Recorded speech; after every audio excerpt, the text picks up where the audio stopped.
Ia suka mengejek suara adzan di masjid sebelah rumahnya. Tapi ketika meninggal, suara jeritan terdengar dari dalam liang lahat. Bahkan tanahnya mengeluarkan asap dan bau menyengat. Assalamualaikum Sobat Sumber Kisah. Di channel ini, kami hadirkan kisah nyata penuh hikmah dan pengingat tentang azab bagi mereka yang lalai. Di ujung sebuah desa yang tenang, berdirilah sebuah rumah bercat putih kusam milik Romi. Pria 34 tahun itu dikenal sebagai salah satu warga yang paling temperamen dan suka mengumpat. Ia tinggal sendirian bersama ibunya, Bu Marni, seorang janda renta yang sering sakit-sakitan. Romi dulunya pernah bekerja di kota sebagai sopir angkutan umum, namun setelah dipecat karena bersikap kasar pada penumpang, ia memilih pulang kampung dan hidup seadanya. Rumah Romi tepat di samping masjid desa. Masjid itu kecil, tapi setiap waktu sholat, muazzinnya setia mengumandangkan adzan. Bagi sebagian besar warga, suara itu adalah penanda waktu sekaligus penyejuk hati. Tapi tidak bagi Romi. Bagi Romi, adzan adalah gangguan. Ia sering terlihat menutup telinga sambil menggerutu saat adzan berkumandang, bahkan terkadang berteriak dari jendela, "Berisik banget! Ini rumah orang, bukan kandang kambing." Warga awalnya mengira Romi hanya sedang dalam tekanan. Namun seiring waktu, kebenciannya pada suara adzan justru semakin menjadi-jadi. Pernah suatu subuh, ketika udara masih menggigil dan langit masih gelap, suara adzan berkumandang dari masjid yang pengeras suaranya mengarah ke jalan. Romi yang baru saja tidur setelah begadang langsung keluar dengan emosi meledak. Ia melempar sandal ke arah masjid, lalu mengambil batu kecil dan melemparkannya ke atap. "Tidur orang diganggu terus tiap hari. Kayak setan lo semua," teriaknya sambil berjalan kembali ke rumah dengan langkah kasar. Para jemaah yang baru datang hanya bisa menggelengkan kepala. Yang paling menyakitkan adalah ketika Romi mendatangi Pak Haji Mahrus, muazin tetap masjid. Romi mencaci dengan kata-kata yang menyakitkan. "Suara lo tuh bikin telinga budek, tahu nggak? Kalau mau jadi penyanyi gagal, jangan adzan dijadikan pelampiasan." Pak Haji hanya terdiam. Wajahnya menahan perih. Tapi ia menjawab lirih, "Mas Romi, ini panggilan Allah, bukan lagu dangdut. Kalau ada salah, saya minta maaf. Tapi tolong hormati suara adzan." Romi tertawa sinis selalu pergi sambil meludah ke tanah. Ibu Romi, Bu Marni, adalah sosok yang sabar. Meski tubuhnya lemah dan langkahnya pelan, ia tak pernah melewatkan sholat 5 waktu. Ia tahu anaknya sedang tersesat, tapi sebagai ibu, ia tetap mendoakan yang terbaik. Namun tiap kali ia menasihati Romi untuk lebih menghargai masjid dan adzan, Romi selalu membalas dengan kasar. "Udah Bu, jangan mulai ceramah juga. Ibu tuh terlalu sok suci.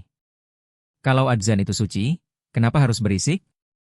Pernah satu malam, Bu Marni menangis sendiri di dapur. Ia menyalakan lampu kecil, mengambil air wudhu, dan duduk di atas sajadah kecil menghadap kiblat. Dalam doa panjangnya, ia berkata, "Ya Allah, ampuni anak hamba. Jika Engkau ingin menegurnya, tegurlah dengan cara yang membuat dia sadar. Jangan cabut nyawanya sebelum ia kembali ke jalan MU." Tapi langit malam hanya hening. Dan doa itu, seperti tidak sempat menjangkau hati anaknya yang mulai membatu. Kejadian paling menghebohkan terjadi saat malam takbiran. Warga masjid sedang bertakbir bersama, penuh semangat dan haru menyambut Idul Fitri. Anak-anak membawa beduk kecil, bapak-bapak memukul rebana, dan suara takbir menggema dengan merdu. Tapi saat itu, Romi datang sambil mabuk. Matanya merah, tubuhnya oleng. Ia berteriak dari depan pagar masjid, "Berhenti! Ini semua cuma norak. Takbir kayak orang gila." Warga sontak kaget, anak-anak ketakutan, bahkan ada yang menangis. Pak Ustaz segera keluar dan mencoba menenangkan. "Mas Romi, mohon maaf, ini malam penuh berkah. Jangan rusak suasana." Tapi Romi justru mendorong Pak Ustaz hingga hampir jatuh. Beberapa pemuda masjid mendekat, hendak menenangkan paksa, tapi Pak Ustaz menahan. "Biarkan. Allah akan membalasnya dengan caranya sendiri." Sejak malam itu, Romi benar-benar dijauhi warga. Tidak ada yang ingin berbicara dengannya, bahkan warung sebelah rumahnya pun menolak melayani. 2 minggu setelah kejadian itu, Romi mulai bertingkah aneh. Ia sering bicara sendiri, tertawa tengah malam, dan mengigau dengan suara keras. Ibunya bingung, tapi tubuhnya terlalu lemah untuk membawa Romi berobat. Puncaknya, suatu malam saat hujan deras, Romi berteriak-teriak dari dalam kamarnya. "Diam! Diam! Jangan adzan. Aku benci suara itu. Berisik. Suara teriakannya begitu keras, terdengar sampai ke rumah tetangga. Keesokan paginya, tubuh Romi ditemukan sudah membeku. Wajahnya membiru, matanya membelalak seolah melihat sesuatu yang menakutkan. Di dadanya ada bekas merah kehitaman, seperti luka bakar. Di telapak kakinya juga terlihat menghitam. Bu Marni hanya bisa terduduk di lantai kamar, menangis tanpa suara. Tetangga berdatangan, dan sebagian dari mereka langsung membaca istighfar. Mereka tak menyangka, ajal Romi datang begitu cepat, dan dalam keadaan seperti itu. Kabar meninggalnya Romi menyebar cepat. Dalam hitungan jam, rumah kecil Bu Marni dipenuhi warga. Tapi bukan duka yang mereka bawa, melainkan rasa takut. Banyak yang masih terngiang teriakan Romi semalam. Beberapa warga bahkan tidak berani menyentuh jenazah. Wajahnya pucat membiru, dan tubuhnya kaku dalam posisi miring seperti membeku di tengah ketakutan. Pak RT pun akhirnya meminta bantuan takmir masjid untuk memandikan jenazah, walau sebagian dari mereka ragu. Ketika tubuh Romi dibaringkan di ruang tengah, salah satu pemandi jenazah menjerit pelan, Allahu Akbar, tangannya seperti tersentuh api. Di dada Romi, ada bercak besar sewarna hitam merah, mirip luka bakar yang membentuk pola aneh, seperti disambar petir. Bekas yang sama juga terlihat di telapak kaki kanannya. Bau anyir aneh muncul, bukan bau mayat biasa. Seperti bau besi terbakar bercampur keringat busuk. Orang-orang mulai resah. Tapi Bu Marni, dalam keterpurukan, hanya mampu duduk sambil menggenggam tasbih, bibirnya bergetar, memohon ampunan untuk anak semata wayangnya. Setelah jenazah dimandikan dengan susah payah, karena tubuhnya terasa luar biasa berat dan kaku, jenazah Romi dibungkus kafan dan dimasukkan ke keranda. Tapi saat akan diangkat, kejadian ganjil kembali terjadi. 4 orang yang mengangkat keranda itu langsung menahan napas. Kenapa berat banget? Badannya kan kurus, ujar salah satu pengangkat. Keringat mereka bercucuran. Seolah keranda itu berisi batu besar, bukan jasad manusia. Baru berjalan beberapa meter menuju masjid, salah satu tali usungan putus. Keranda jatuh menghantam tanah. Suara dentuman membuat warga terkejut. Kafan terbuka sedikit, dan beberapa orang bersumpah melihat wajah Romi tampak lebih gelap dari sebelumnya. Seorang anak kecil yang tak sengaja melihat langsung menangis ketakutan dan berkata, wajah Om Romi berubah, kayak hitam dan matanya melotot. Tapi prosesi terus dilanjutkan, dengan rasa takut yang menggantung di udara. Beberapa warga mulai beristighfar pelan sepanjang perjalanan. Ketika sampai di masjid untuk disyalatkan, suara speaker tiba-tiba hidup sendiri. Tidak ada yang menyentuh mixer atau mikrofon. Tiba-tiba, dari speaker masjid yang sudah dimatikan, terdengar suara adzan. Tapi bukan adzan seperti biasa. Suaranya berat, dalam, dan menggema seperti dari dasar sumur. Allahu Akbar. Allahu Akbar, tapi dengan nada lirih seperti tangisan. Semua orang terpaku. Bahkan Pak Ustaz yang memimpin sholat jenazah terdiam sejenak, menoleh ke arah sumber suara. Tak lama kemudian, speaker mati seperti semula. Warga mulai menangis. Beberapa merasa tubuh mereka dingin, bahkan salah satu pemuda pingsan mendadak. Bu Marni terisak. Ia merasa Allah sedang menunjukkan sesuatu. Ya Allah, ini teguran MU, ini ampunan atau azab, gumamnya lirih. Walau takut, sholat jenazah tetap dilanjutkan. Tapi suasananya tak lagi seperti biasa. Setiap takbir yang dilantunkan seperti dibarengi ketegangan yang sulit dijelaskan dengan kata-kata. Sesampainya di pemakaman, keadaan menjadi semakin aneh. Langit yang awalnya cerah berubah mendung secara tiba-tiba. Angin bertiup kencang, membawa bau tak sedap. Para penggali yang sudah menyiapkan liang lahat sejak pagi mulai gelisah. Tanah ini aneh, kata salah satu dari mereka. Semalam habis hujan, tapi dalamnya keras kayak batu. Butuh waktu 2 kali lebih lama dari biasanya untuk memperlebar liang lahat agar cukup menampung jenazah Romi. Ketika keranda hendak diturunkan, bau busuk semakin pekat. Bau itu tidak berasal dari jenazah saja, tapi dari dalam liang lahat. Seperti bau karet terbakar dicampur daging busuk. Warga mulai saling pandang, tak ada yang berani berbicara. Saat jenazah perlahan-lahan diturunkan, tiba-tiba dari liang lahat muncul asap tipis. Awalnya hanya samar, lalu semakin jelas. Asap putih keabu-abuan mengepul dari sela tanah, seperti uap panas. Seorang penggali sampai mundur ketakutan, dan berkata, "Pak, itu kayak, ada api kecil dari dalam." Jeritan pelan terdengar dari sisi makam, entah dari siapa. Suasana berubah sangat mencekam. Beberapa warga melangkah mundur, tapi tetap mencoba menyelesaikan pemakaman. Ketika tanah ditimbun menutupi jenazah Romi, suara seperti desisan terdengar dari dalam. Tak ada yang yakin mendengarnya jelas, tapi semua merasa sesuatu yang sangat tidak beres tengah terjadi. Seorang anak kecil yang ikut mengintip prosesi dari kejauhan tiba-tiba menjerit, "Om Romi kebakar. Ada api di tanahnya." Anak itu langsung dipeluk ibunya dan dibawa pulang. Warga mulai membaca doa keras-keras.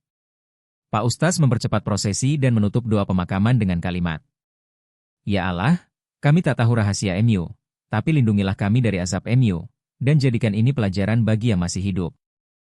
Setelah tanah ditutup dan nisan ditancapkan, makam Romi terlihat berbeda. Tidak ada yang berani berlama-lama. Bahkan para penggali makam memilih meninggalkan peralatan mereka di tempat, dan kembali esok harinya. Bu Marni pingsan di tempat setelah semua selesai. Ia dilarikan ke rumah oleh tetangga perempuan sambil terus mengucap istighfar. Malam setelah pemakaman, suasana desa diliputi kegelisahan yang sulit dijelaskan. Hujan rintik-rintik turun, tapi udara terasa panas dan lembab. Beberapa warga yang tinggal dekat area pemakaman mulai mencium bau aneh yang menyeruak ke rumah mereka. Bau gosong, seperti daging terbakar dan belerang. Awalnya mereka mengira ada kabel korslet atau kayu terbakar. Tapi setelah dicek, tak ada apa-apa. Asap putih tipis juga terlihat mengepul dari arah makam Romi. Beberapa warga yang penasaran mencoba mendekat ke pemakaman malam itu. Apa yang mereka lihat membuat bulu kuduk berdiri. Tanah di atas makam Romi terlihat retak-retak. Uap tipis keluar dari sela-sela tanah, dan ada bekas hitam seperti arang. Seorang remaja laki-laki yang berani mengintip lebih dekat tiba-tiba menjerit dan lari tunggang langgang. Ia bersumpah melihat tanah di atas pusara Romi bergerak, seperti berdenyut.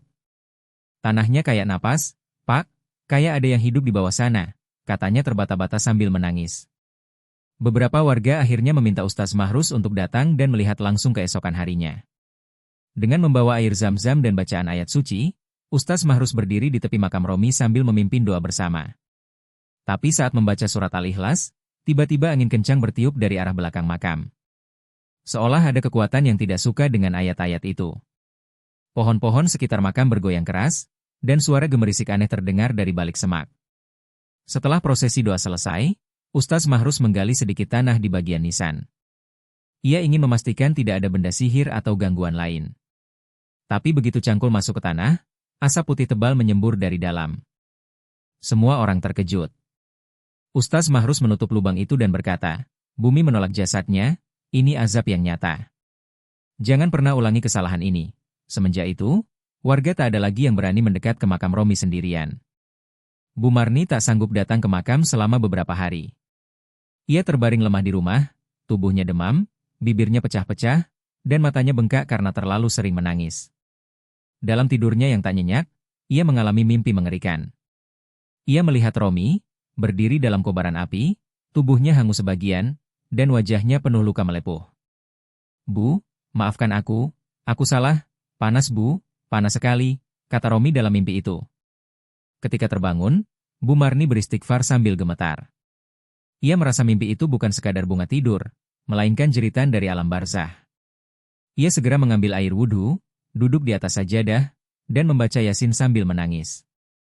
"Ya Allah, hamba maafkan dia, hamba relakan segala sakit hati hamba, semoga kau ampuni dia." Suara tangisnya lirih tapi penuh getaran jiwa seorang ibu yang hatinya hancur. Namun ketakutan warga belum selesai. Dalam beberapa minggu setelah pemakaman, banyak yang mengaku mengalami mimpi buruk jika melewati jalan dekat makam Romi. Seorang penggali kubur bernama Pak Salim bermimpi didatangi sosok mirip Romi yang mengerang, "Tolong, jangan dikubur siapa-siapa di samping saya. Aku takut, aku disiksa." Warga pun memutuskan tidak menguburkan siapapun dalam radius 3 meter dari makam Romi. Bahkan, rumput di sekeliling pusara Romi mengering. Daun-daun gugur hanya di bagian tanah itu, sementara tanah lain tetap subur dan hijau. Seekor kambing yang dilepas warga ke area pemakaman mendadak mengamuk dan lari saat mendekati makam Romi, seperti melihat sesuatu yang tak kasat mata. Semua kejadian itu membuat warga semakin yakin bahwa Romi tidak hanya mati dalam dosa, tapi benar-benar sedang mengalami azab kubur yang nyata. Bu Marni akhirnya memberanikan diri datang ke makam dengan tubuh lemas, dibantu seorang tetangga perempuan. Ia membawa sebotol air zam-zam dan bunga melati. Wajahnya pucat, tubuhnya gemetar. Sesampainya di makam, ia terduduk dan langsung menangis terseduh-seduh. "Romi, ibu datang, nak. Ibu maafkan kamu. Ibu relakan semua perbuatanmu, jangan benci Adzan lagi, nak, jangan benci Allah. Ibu mohon, kalau bisa kamu dengarkan ibu." Ia menaburkan bunga sambil berdoa panjang. Setelah itu, ia menuangkan air zam-zam ke tanah makam. Ajaibnya, setelah air itu menyentuh tanah, asap dan bau gosong yang biasa muncul, perlahan hilang. Tapi tanah makam Romi tetap retak dan tidak ditumbuhi apapun. Seolah bumi sudah memberi tanda, kami hanya menerima karena ibunya memaafkan, tapi luka tetap tinggal. Bu Marni kembali pulang, dan sejak hari itu, ia tak pernah bicara banyak. Ia hanya duduk di serambi rumah, memegang tasbih, menatap langit, dan berzikir dalam diam. Setelah kejadian di makam Romi, masyarakat desa mulai berubah. Adzan yang dulunya dianggap hal biasa, kini disambut dengan penuh takzim. Anak-anak yang awalnya bermain saat adzan kini buru-buru mengambil wudhu. Pemuda yang sebelumnya malas ke masjid mulai mengisi syaf depan. Bahkan para ibu rumah tangga yang jarang ikut pengajian pun mulai rutin hadir, tak ingin anak-anak mereka mengulang kesalahan fatal Romi. Tak sedikit warga yang percaya, azab yang menimpa Romi adalah bentuk nyata dari kemurkaan Allah terhadap orang yang berani menghina panggilannya. Bahkan desa sebelah yang mendengar cerita itu pun ikut mengambil pelajaran. Video tentang suara aneh dari makam, rekaman asap yang keluar dari tanah, serta testimoni warga yang mengaku mencium bau menyengat tersebar luas di media sosial. Beberapa konten kreator datang dan mewawancarai warga, termasuk Ustaz Mahrus, yang hanya berkata singkat, "Ini bukan cerita rekaan. Ini nyata. Allah sedang memberi peringatan." Bu Marni menjalani hari-harinya dalam diam. Sejak ia datang terakhir kali ke makam Romi dan menuangkan air zam-zam, ia tidak pernah lagi berkunjung ke sana. Ia merasa cukup dengan doa. Setiap malam Jumat, ia membaca Yasin dengan suara lirih, ditemani nyala lampu kecil dan bayangan temaram di dinding rumah. Dalam setiap ayat yang ia lantunkan, ia selipkan nama Romi, memohon agar Allah tidak menyiksanya lebih lama. Terkadang, tetangganya mendengar Bu Marni berbicara sendiri saat malam. "Kamu harus dengar adzan, nak. Jangan tutup telinga lagi. Sekarang kamu di alam yang tidak bisa kamu hindari. Semua yang dulu kamu hina, sekarang jadi penolongmu kalau kamu mau minta ampun." Kata-kata itu menggantung dalam udara malam, mengandung duka yang terlalu dalam untuk digambarkan. Beberapa warga yang lewat malam hari mengaku mendengar suara lirih seperti adzan, bukan dari masjid, tapi dari arah rumah Bu Marni. 3 bulan berlalu. Warga tetap enggan mendekat ke makam Romi kecuali untuk sekadar lewat. Tidak ada yang pernah menaruh bunga, tidak ada yang membersihkan. Pusara itu tetap kosong, ditandai dengan tanah yang retak dan tidak pernah ditumbuhi apapun, bahkan rumput liar pun tidak tumbuh. Batu nisannya mulai kusam, dan papan kayu bertuliskan nama, Romi bin Ahmad, mulai lapuk.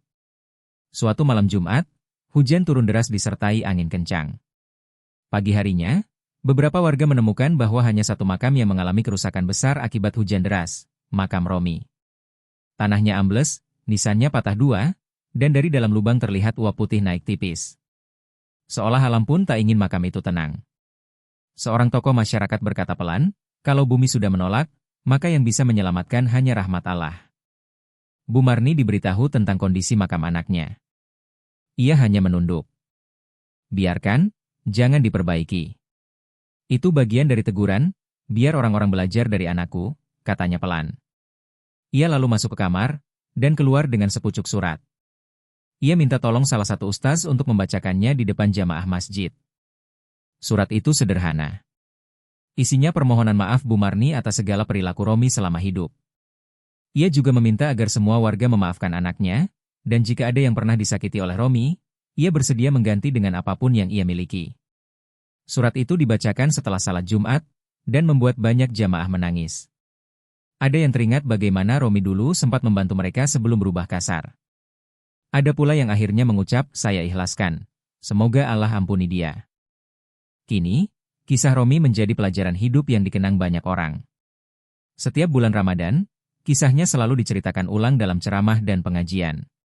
Bukan untuk mengumbar aib, tapi untuk mengingatkan bahwa menghina panggilan Allah bisa mendatangkan murka yang nyata. dan bahwa tidak ada kekuatan sebesar doa dan maaf dari seorang ibu.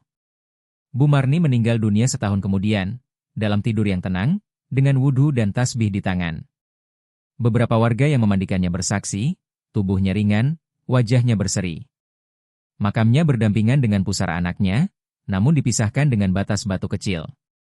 Dan anehnya, tanah di atas makam Bu Marni tumbuh bunga melati liar, harum dan bersih.